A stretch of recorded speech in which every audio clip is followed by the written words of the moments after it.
오늘 기도의 자리를 기억하며 이 자리에 나오신 우리 여러분들을 환영합니다. 이제 슬금슬금 봄이 다가오는 것 같습니다. 이 시즌이 되면 몇 해 전만 하더라도 그 기억을 살려보면 권사님들은 쑥을 뜯으러 산으로 들어가셨습니다. 기도하러 산으로 가신 게 아니라 쑥을 뜯으러 산으로 가셨습니다. 칼 한 자루 그리고 작은 비닐봉지, 아무것도 없이 올라가셨는데 내려올 때는 두 손 가득 쑥과 정체를 알 수 없는 여러 가지 산나물들을 캐서 오십니다. 그 쑥을 캐는 시즌이 되면 월요일은 쑥개떡, 화요일은 쑥국, 수요일은 쑥전, 계속해서 쑥요리가 한 달 이상 나오는 것을 보게 됩니다. 또 봄이 되면 어떤 걸 기억하죠? 우리는 꽃놀이를 기억합니다. 아름다운 꽃들이 피고 특별히 벚꽃놀이를 많이 가기도 했죠. 그 꽃들을 보면서 겨울 동안, 추운 겨울 동안 움츠렸던 그 모든 자연들이 봄이 되자 소생하며 어깨를 활짝 피는 것을 보며 기뻐하기도 합니다. 또 봄은 어떻습니까? 봄은 새로운 시작을 알리는 계절입니다. 저도 오늘 한 권사님께로부터 문자를 받았는데요, 우리 권사님들은 봄이 되면 새롭게 시작하고 맞춰야 하는 것이 있습니다. 그것이 무엇일까요? 바로 손자, 손녀의 새학기 스케줄입니다. 손자, 손녀를 봐주시기 때문에 우리 손자가 이번 학기에 방과 후를 몇 시에 끝나고 학원은 몇 시에 끝나느냐에 따라서 YBS를 참석할 수 있느냐 없느냐가 결정됩니다. 신청은 했지만 갑자기 학원을 가야 되고 여러 가지 스케줄이 생기면 마음대로 참석할 수 없게 되죠. 저는 이 봄을 맞이하면서 새롭게 시작하는 마음으로 새로운 다짐을 해봤습니다. 2023년을 시작하며 여러 가지 저와 여러분들 마음에는 다짐한 것들이 있었을 겁니다. 저에게는 특별히 한양도성을 완주하고 싶었던, 완주해야겠다라는 다짐이 있었습니다. 우리 교회와 또 여러 이 주변에는 한양도성이 있죠.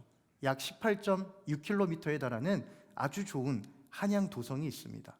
한양도성은 아시다시피 사대문과 사소문으로 연결된 아주 귀한 산책로인데요, 저는 올 한 해를 시작하면서 이걸 꼭 해봐야겠다. 그리고 내가 특별히 3월이 지나기 전에 내가 꼭 해봐야겠다. 제가 했을까요? 못했죠. 못했습니다. 하고 싶었는데 못했습니다. 그런데 저희 아랫집에 사시는 한 목사님이 계십니다. 김모철 목사님이신데요, 이 목사님이 굉장히 부지런하세요. 그래서 새벽기도 끝나고요, 꼭 그 추운 날에도 한양 도성길을 나섭니다. 그러면서 목사님 이번에는 여기 갔고요, 지난번에 여기 갔고요, 그리고 마지막은 도대체 언제 가실 건데요? 라고 얘기하십니다. 그러면서 마음속으로 다짐했습니다. 내가 다시 봄이 오니까 다시 마음을 가다듬고 한양도성 완주에 도전해봐야겠다. 여러분들은 어떤 마음의 다짐을 하고 지금까지 이루지 못하고 오셨습니까? 우리의 영적인 삶도 마찬가지죠. 내가 2023년은 기도에 더 열중해야겠다. 내가 2023년은 성경 말씀을 더 많이 읽어야겠다. 교우들과 더 깊은 교제를 나누어야겠다. 여러 가지 다짐을 했지만 아직 우리는 그것을 실천하지 못하고 어쩌면 첫 발을 내딛지도 못했을 수 있습니다. 하지만 하나님께서는 우리에게 봄을 허락하셨습니다. 새롭게 다시 시작할 수 있는 봄을 허락해 주셨습니다. 그렇기 때문에 지금 다시 시작한다고 늦지 않습니다. 봄이 주는 설레이는 마음으로 우리 안에 아직 시작하지 못했던 다짐들을 다시 시작하며 하나님께서 주신 귀한 만남을 기대하며 은혜를 나누는 저와 여러분이 될 수 있기를 간절히 소망합니다. 우리 그 마음으로 옆에 계신 분들, 앞뒤 좌우에 계신 분들과 이렇게 한번 인사하겠습니다. 지금 시작해도 늦지 않습니다. 지금 시작해도 늦지 않습니다. 지금 시작해도 늦지 않습니다. 오늘부터라도 결단하시고 우리가 2023년 다짐했던 것들을 용기 있게 한 발 한 발 걸어 나갈 수 있는 우리 모두가 될 수 있기를 소망합니다. 오늘 우리에게 주신 말씀 신약성경 마가복음 8장 27절로 38절의 말씀을 중심으로 제자도라고 하는 말씀의 은혜를 함께 나누도록 하겠습니다. 여러분, 강원도 양양에 가시면 낙산이라고 하는 곳이 있습니다. 낙산 해수욕장이 있고요, 낙산에는 또 뭐가 유명할까요? 횟집이 유명합니다. 맛있는 횟집이 있고요, 또 하나 유명한 것인데 그것이 바로 낙산사라고 하는 절이 있습니다. 제가 강단에 서서 저를 홍보하는 건 아니지만 우리에게 문화재이기도 하고요. 아주 귀한 이야기들이 그 안에 깃들여져 있는 건 사실입니다. 그 낙산사에 가면 의상대라고 하는 곳이 있고 그 의상대 앞에 가면 소나무가 이렇게 위로 쫙 뻗어 있습니다. 그리고 그 소나무 밑에 이렇게 적혀져 있습니다. 길에서 길을 묻다. 여러분, 길에서 길을 묻다. 언제 우리가 길에서 길을 물을까요? 내가 걷는 이 길에 대해서 잘 모를 때 물어봅니다. 내가 걸어가곤 있지만 이 길이 진짜 맞는 길인가 아닌가 긴가민가 할 때 사람들에게 물어봅니다. 혹시 여기 오신 우리 성도님들 중에 종로 5가 지하철역에 내리셔서 우리 교회까지 오면서 이 길이 맞는 것일까? 내가 가는 이 길이 교회로 가는 길이 맞나? 혹시 의심하면서 걸어오신 분 계십니까? 지나가는 지인들에게 혹시 이쪽으로 가면 연동교회가 나옵니까? 라고 물어보신 분이 있을까요? 아마 없으실 겁니다. 우리 교회를 처음 방문하신 분들 외에는 이 길에 대한 확신이 있기 때문에 사람들에게 물어보지 않습니다. 그런데 우리가 걷는 이 길이 확실치 않을 때, 의심이 들 때 우리는 사람들에게 물어봅니다. 신방을 하면서 한 권사님께서 이런 말씀을 하십니다. 공교롭게도 그 권사님이 지금 여기 앉아 계시네요. 그 권사님께서 이렇게 말씀하십니다. 목사님, 저는요 아무리 우리 집 근처에 내려줘도 집을 못 찾아가요. 그럼 권사님 어떻게 가세요? 저는 교회 내려줘야 찾아갑니다. 그분의 나침반은요 교회가 북극성입니다. 교회 내려드리면 어디든 다 찾아가신대요. 그런데 집 근처에 내려드려도 헷갈리신다라는 거예요. 매일 걸어가는 길이지만, 차를 타고 걸어서 지나가는 길이지만 그럼에도 불구하고 헷갈려서 집 근처지만 사람들에게 물어볼 때가 한두 번이 아니라는 겁니다. 왜 그렇습니까? 내가 안다고 생각했던 그 길이지만 그 길에 대한 확신이 없기 때문이죠. 우리가 걷는 그 길에 대한 확신이 있고 의심이 있으면 물어보지 않습니다. 불안해하지도 않습니다. 묵묵히 그 길을 걸어갈 수 있습니다. 우리 신앙의 길은 어떻습니까? 우리 믿음의 길을 확신하며 걸어가고 있다라고 저와 여러분들 중에 혹시 확신하시는 분 계십니까? 계신다면 다행입니다. 하지만 우리는 대부분 확신하는 것 같지만 헷갈리고, 확신하는 것 같지만 흔들리고 의심하는 가운데 걸어가고 있는 것이 사실이죠. 특별히 우리는 지금 사순절을 보내고 있습니다. 사순절 두 번째 주간을 보내고 있는데요, 여러분들 가운데 신앙의 연수가 깊으신 분들은 사순절이 벌써 40번도 넘어가셨을 겁니다. 50번째 사순절일 수도 있고요, 80번째 사순절일 수도 있습니다. 그런데 한번 저와 여러분에게 질문하고 싶습니다. 오늘 2023년 이 사순절 기간은 과연 우리에게 어떤 의미로 다가오고 있습니까? 작년에 내가 느꼈던 사순절의 은혜와 올해 내가 기대하고 느끼는 이 사순절의 은혜, 과연 다른 것입니까? 사순절을 왜 지키고 있습니까? 단순히 그냥 교회 절기라서 지키고 있으십니까? 아니면 특별한 이유가 있어서 사순절 절기를 지키며 예수 그리스도의 고난 가운데 참여하고 계십니까? 사순절은 아시다시피 우리의 구원이 되시는 예수 그리스도의 고난과 사랑을 잊지 않기 위해서 우리도 그리스도의 고난과 사랑에 참여하며 함께하는 것에 의미를 두고 있습니다. 그런데 여기서 중요한 것이 있습니다. 그것은 바로 예수님께서 무엇을 하셨느냐에 집중하는 것이 사순절이 아니라 예수님이 누구신가에 대한 집중이 필요하다라는 겁니다. 바꿔 얘기하면 사람들은 예수님에 대해서 얘기할 때 예수님이 어떤 일을 하셨는지를 많이 생각합니다. 예수님은 사람도 고치시고 오병이어의 역사도 일으키시고 예수님이 어디를 가셨는가에 집중합니다. 예수님이 여기도 가셨고 저기도 가셨고 집중하죠. 그런데 정작 그러다 보니 예수님이라고 하는 이 분이 어떤 존재인가, 예수님의 실체, 예수님의 실존은 과연 무엇인가, 우리 마음 가운데, 우리의 신앙 가운데 흐릿해질 때가 있습니다. 그래서 우리는 사순절에 예수님이 하신 일이 아니라 예수님에게 집중해야 되는 겁니다. 그리고 그 예수님께 집중하고 예수님을 따라가는 삶, 그 삶을 우리는 제자의 삶이라고 얘기합니다. 제자도는 단순히 예수님을 지식적으로 아는 것을 얘기하지 않습니다. 제자도에는 성경을 보면 반드시 희생과 헌신이 더해지고 반드시 수반된다라고 말씀합니다.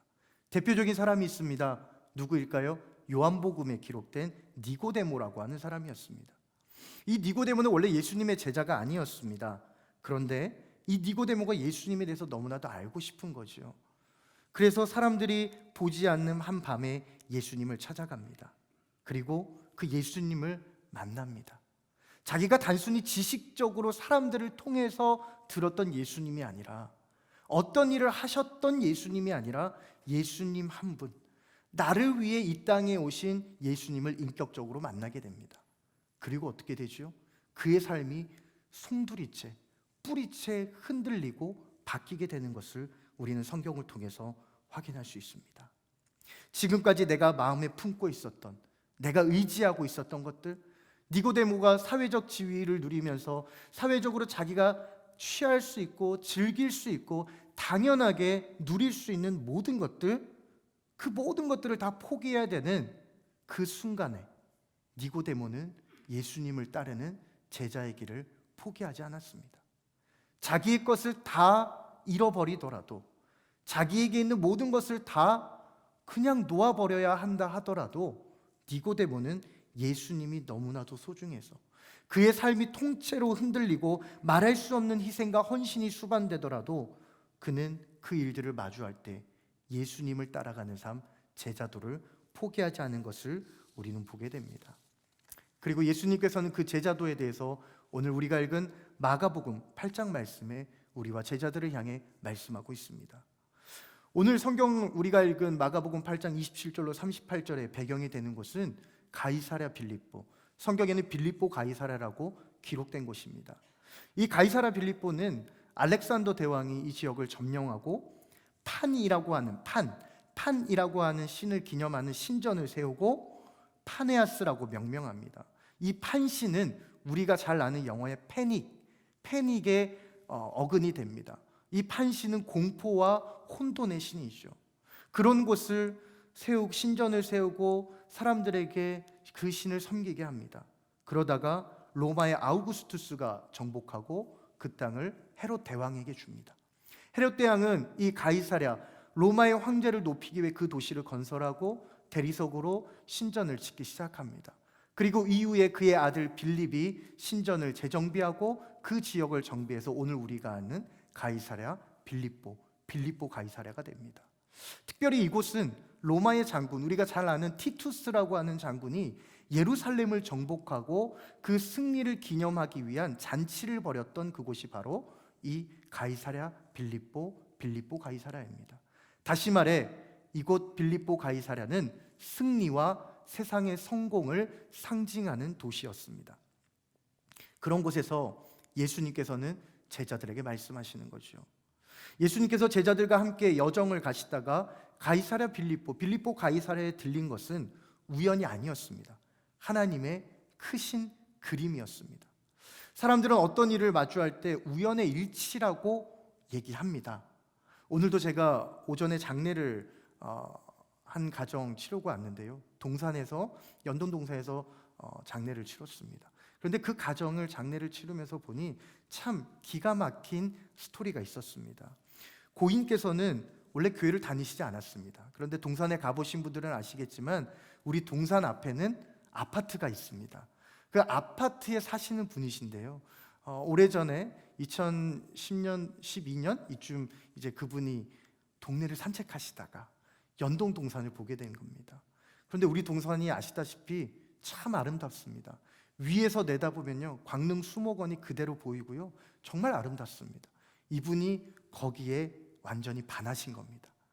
그래서 마음속으로 생각했답니다. 나는 죽어서 여기에 묻히고 싶다. 그리고 교회로 연락을 주셨습니다. 제가 여기에 묻히려면 어떻게 해야 됩니까? 교회를 통해 안내 받으셨대요. 일단 먼저 교회 등록하셔야 되고요, 세례 받으셔야 되고요, 최소한 그래도 교회 몇 년은 나오셔야 됩니다. 이분이요, 정말 그 말을 듣고 교회 등록했습니다. 그리고 세례도 받았습니다. 그리고 몇 년 동안 교회도 출석하시다가 개인적인 일 때문에 교회를 못 나오시다 별세하셨습니다. 그리고 오늘 가족들이 함께 모여 그곳에서 장례 예식을 드리는데요, 가정에 예수님 믿는 가정이 4남매 중에 한 가정밖에 없었습니다.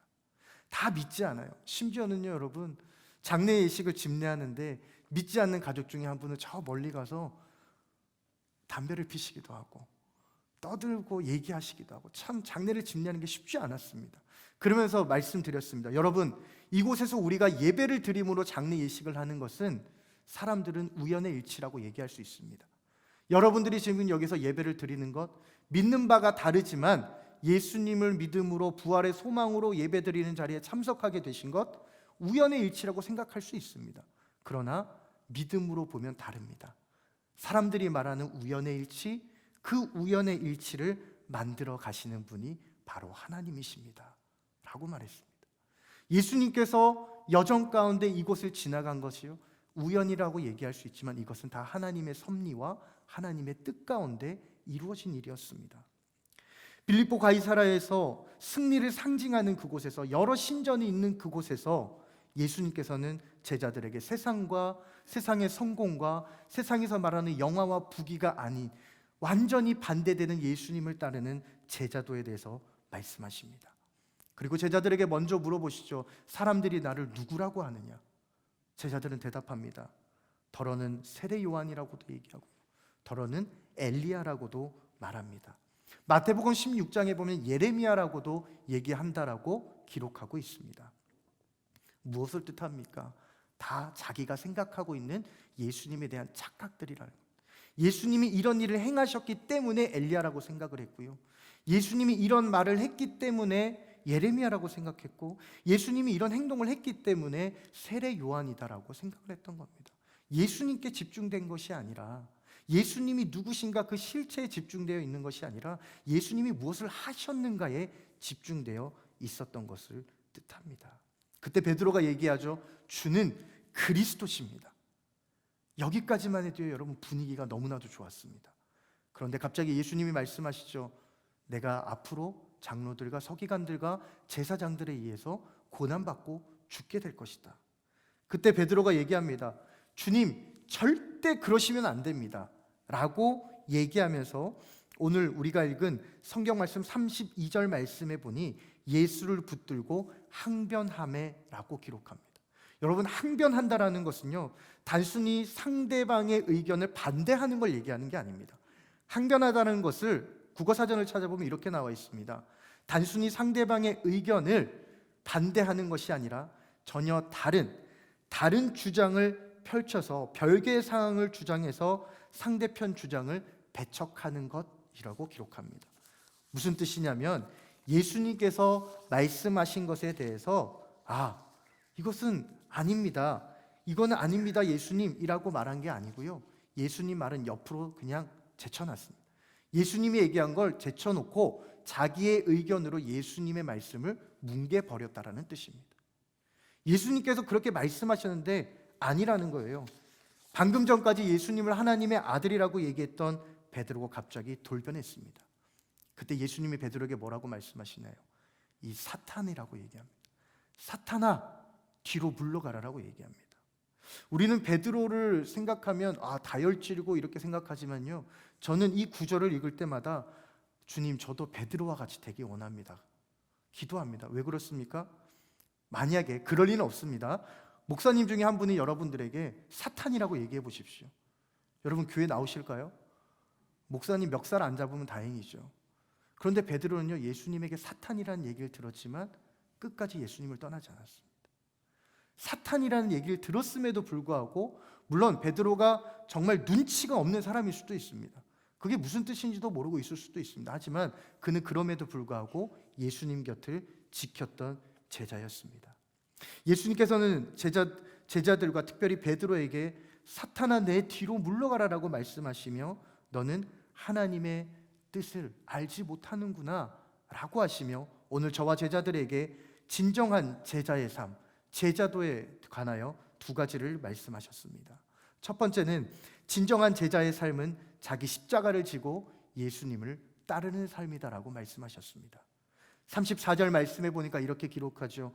누구든지 나를 따라오려거든 자기를 부인하고 십자가를 지고 나를 따를 것이니라. 십자가를 지고 주님을 따른다. 우리가 참 많이 쓰는 표현입니다. 여러분, 그런데 한번 생각해 보셨습니까? 십자가를 지고 내가 주님을 따른다라고 할 때 그 십자가가 과연 무엇인가? 제가 일전에 설교를 하면서 어떤 분께 물어봤습니다. 앞에 계신 분께, 권사님의 십자가가 무엇입니까? 그 권사님이요, 1초의 망설임도 없이 얘기합니다. 남편이요. 예. 분위기가 정말 싸해졌습니다.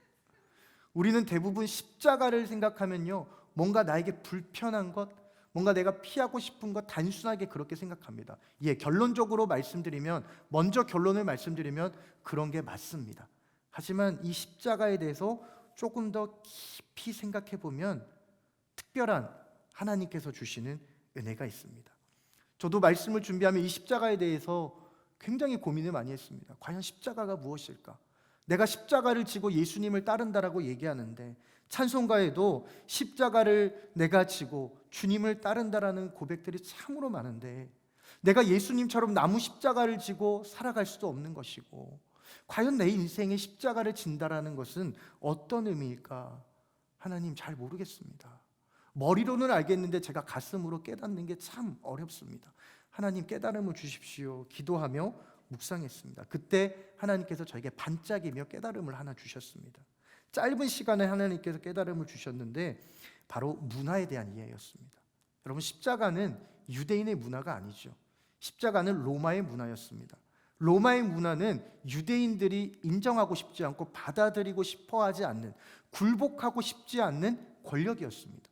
예수님께서도 어떻습니까? 세상의 권력을 대변하는 로마의 권력, 그것을 거부하며 하나님의 나라를 몸소 우리에게 보여주신 그분이 바로 예수님이었습니다. 그런데 그 예수님이 십자가를 지셨다? 바꿔 얘기하면 내가 반항하던 권력에 순종하고 굴복하는 것이 십자가이구나. 이것을 우리에게 적용한다면 이렇습니다. 십자가를 진다라는 것은 내가 그토록 순종하고 싶지 않았던 것, 나의 즐거움과 쾌락과 온갖 세상의 즐거움들을 다 포기해도 하나님의 뜻이라면 짊어져야 하는 것, 그것이 바로 십자가이구나. 하나님의 뜻이라면 내가 순종의 자리로 가기 싫지만 그럼에도 불구하고 순종의 자리로 가는 것, 그것이 바로 십자가를 지고 살아가는 것이구나 라는 것을 깨닫게 됐습니다. 그리고 이것을 C.S. 루이스는 그토록 만나고 싶지 않았던 분이 지치지 않고 우리를 향해 끊임없이 다가오심이라고 표현했습니다. 내가 그토록 만나고 싶지 않았던 결과였지만 여전히 지치지 않고 우리를 찾아오시는 하나님의 손길이라는 겁니다. 캐나다의 온타리오 감리교회 목사님인 아담 쉬아의 8명의 자녀 중에 넷째 자녀인 조지 쉬아라고 하는 사람이 있었습니다. 이 사람은 미국에 있는 대학에, 호튼 대학에 입학했지만 미국 경제 한파로 인해서 학교를 포기하고 학업을 이어갈 수 없어 보험회사를 다니다가 MBC 라디오 프로그램에 출연해서 큰 인기를 얻게 됩니다. 우리로 치면 미스 트롯, 슈퍼스타 K, 쇼미더머니 이런 프로그램에 출전해서 굉장히 큰 인기를 누립니다. 사람들에게 박수받고요, 사람들에게 영광을 받기 시작했습니다. 가난한 목회자의 가정에서 누리지 못했던 온갖 좋은 것들을 누리기 시작했습니다. 사람들의 박수와 더불어 수많은 돈을 벌기 시작했습니다. 그때 그의 어머니 밀러가 그에게 한 편의 시를 써서 줍니다. 평소 어머니가 좋아했던 시를 써서 그 아들에게 줍니다. 그리고 그는 어머니의 시를 읽습니다. 어머니의 시를 읽고 잠시 기도를 드리는 가운데 하나님이 이런 말씀을 들려주셨습니다. 너를 위해 세상에 보낸 예수 외에 어떤 것도 너에게 만족을 줄 수 없다라는 음성을 들려주셨습니다. 그리고 그 음성을 들은 이 사람은, 조지 쉬아는 모든 것을 멈추기 시작했습니다. 방송 스케줄도 멈추고 사람들로부터 박수받는 자리에서 떠나왔습니다. 그리고 어머니께서 써주신 그 시에 곡조를 붙여서 곡을 쓰기 시작했습니다. 그 찬양이 바로 주 예수보다 더 귀한 것은 없네, 이 세상 부귀와 바꿀 수 없네. 유혹과 핍박에 몰려와도 나를 사랑하신 그 주님의 사랑에서 끊을 수 없음을 고백하며 그 놀라운 사랑을 잊지 않겠다라고 고백하는 바로 찬송가 94장 주 예수보다 귀한 것은 없네라고 하는 찬양입니다. 이 찬송가 위에 보면 그 가사는 어머니 밀러라고 쓰여 있고 그 곡을 쓴 사람은 조지 시아라고 되어 있습니다. 그 원곡 가사를 보면 이렇게 기록하죠. 금이나 은보다 예수님을 알기 원하며 막대한 재물을 갖기보다 그분의 것이 되기 원합니다. 내가 집이나 땅보다 예수님을 알기 원하고 그의 못 박힌 손에 이끌리기 원합니다.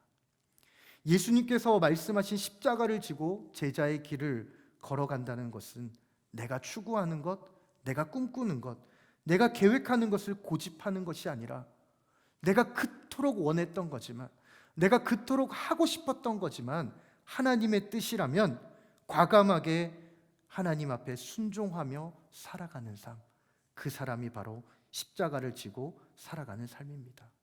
이 시간 저는 저와 여러분에게 도전하고 싶습니다. 십자가를 진다라는 것은 복음을 위해서 어떤 조건도 없이 그 결과를 받아들임으로써 그 말씀 속에 계시된 하나님의 뜻에 순종하는 것입니다. 비록 나의 뜻과 나의 생각과 전혀 다른 결과라 할지라도 순종하며 제자의 길을 걸어가는 저와 여러분이 될 수 있기를 간절히 소망합니다. 두 번째, 하나님께서 우리에게 주시는 말씀이 있습니다. 진정한 제자의 삶은 목숨을 잃음으로 생명을 얻는 삶이라고 말씀하고 있습니다. 1597년 임진왜란 6년을 배경으로 한 영화가 있습니다. 바로 명랑이라고 하는 영화죠. 2014년 7월 달에 개봉했습니다. 이 영화는 우리 모든 국민들을 열광하게 했습니다. 그것을 어떻게 할 수 있는가? 제가 자료를 찾다 보니까 통계청에서 이런 자료를 찾았습니다. 2014년 통영시 관광객 통계표를 살펴봤습니다. 통영시는 여러분 이수신 장군하고도 아주 관련이 많죠. 물론 해남은 더 말할 것도 없고요. 그런데 그 통계 자료를 살펴보니까 계속해서 마이너스를 기록하던 통영시 관광객의 수가 이 명랑이 개봉한 기점인 3, 4분기에 들어서는 특별히 옥포대첩 기념공원에는 33%가 증가했고요. 4, 4분기가 되니까 무려 82%가 증가했습니다. 해남은 말할 것도 없습니다. 해남에는 이순신 호텔, 이순신 모텔, 이순신 펜션, 거북선 펜션, 거북선 식당 이런 것들이 수없이 생겨나기 시작했습니다. 사람들은 이 명랑을 보며 외쳤습니다. 아마 이곳에 계신 분들 중에서도 그 앞에 가서 분명히 이렇게 외치고 동영상을 찍고 카카오톡이나 이런 데 올리신 분이 계실 겁니다. 필사즉생. 살고자 하면 필히 죽을 것이고 또한 죽고자 하면 살 것이니 라는 겁니다. 수많은 사람들이 거북선 앞에 가서 소리치며 그렇게 흉내를 냈습니다. 죽음을 두려워하던 수군들에게 이순신 장군은 말했습니다. 이제 그대들은 목숨에 기대지 마라. 우리는 어차피 죽을 것이다. 육지도 안전하지 않다. 우리는 육지에서든 바다에서든 죽을 것이다. 그러나 나는 바다를 지키며 바다에서 죽을 것이다 라고 외쳤습니다. 그렇게 외치던 이수신 장군의 목소리가 오늘 예수님의 목소리와 동일한 맥락에서 우리에게 들려옵니다. 예수님께서도 제자들에게 말씀하셨죠. 목숨을 구원하고자 하면, 목숨을 얻고자 하면 잃을 것이고 누구든지 예수님과 함께 복음을 위하여 목숨을 잃고자 하면 얻을 것이다 라고 말씀합니다. 이것은 단순히 종말론적인 말씀이 아닙니다. 이 말씀은 바로 십자가의 역설을 우리에게 말씀하고 있는 겁니다. 고린도전서 1장 18절 말씀에는 뭐라고 기록합니까? 십자가의 도가 멸망하는 자들에게는 미련한 것이요 구원을 받는 우리에게는 하나님의 능력이다라고 얘기합니다. 세상 사람들이 볼 때는 미련해 보이지만 그 미련한 것이 결국 구원을 받은 우리에게는 하나님의 능력으로 나타난다는 것이 십자가의 역설이죠. 사도 바울은 이것을 또다시 갈라디아서 2장 20절에서 이렇게 표현합니다. 내가 그리스도와 함께 십자가에 못 박혔나니 그런즉 이제는 내가 사는 것이 아니요 오직 내 안에 그리스도께서 사신 것이라. 이제 내가 육체 가운데 사는 것은 나를 사랑하사 나를 위하여 자기 자신을 버리신 하나님의 아들을 믿는 믿음 안에서 사는 것이다라고 얘기합니다. 우리가 죽고자 하면 산다라는 것은 단순히 내가 목숨을 잃어야만 한다라는 것이 아닙니다. 예수 그리스도와 함께 예수 그리스도로 살기 위해서는 나 자신은 이제는 죽어야 한다라는 거예요. 내가 죽고 오직 복음을 위해서, 예수를 위해서 예수와 함께 살면 죄악된 몸을 입고 죽음 가운데 갈 수밖에 없는 우리가 영원한 생명을 얻어 하나님 나라에서 영원한 삶, 복된 삶을 누릴 수 있다라고 예수님은 오늘 우리에게, 그리고 제자들에게 말씀하고 있는 겁니다. 이런 맥락에서 살펴볼 때 제자도의 삶은 꼭 우리의 생명을 내어놓는 상황, 극한의 상황에 있어야만 이루어지는 것은 아닙니다. 진정한 제자의 삶은 우리가 비록 고통을 받고 순교를 당하고 재산을 몰수당하는 그런 어려움 가운데 있진 않지만, 그런 극한의 상황 가운데 가는 것을 피하고자 하는 것은 아니지만, 우리가 살아가는 다양한 삶의 자리가 있기에 우리는 날마다 우리에게 주어진 삶의 발걸음을 나의 옛사람이 아닌, 나를 위한 삶이 아닌 복음을 위한 삶, 예수 그리스도를 위한 삶, 예수 그리스도로 살아가는 삶을 살아가는 것, 그것이 바로 오늘 이 시대에, 오늘 이 순간을 살아가는 저와 여러분에게 주님께서 말씀하시는 제자도의 길이라는 것입니다. 사랑하는 여러분, 우리의 삶에 참 다양한 발걸음이 있죠. 우리가 걸어가는 수많은 길들이 있습니다. 그러나 우리가 끝까지 포기하지 말아야 할 길은 바로 예수님을 따라가는 삶, 제자도, 예수님을 따라 걷는 삶, 제자의 길입니다. 사순절 두 번째 주간을 보내고 있는 우리 모두에게 오늘 제자도의 말씀, 예수님의 말씀을 다시 한 번 더 생각하며 기억할 수 있기를 바랍니다.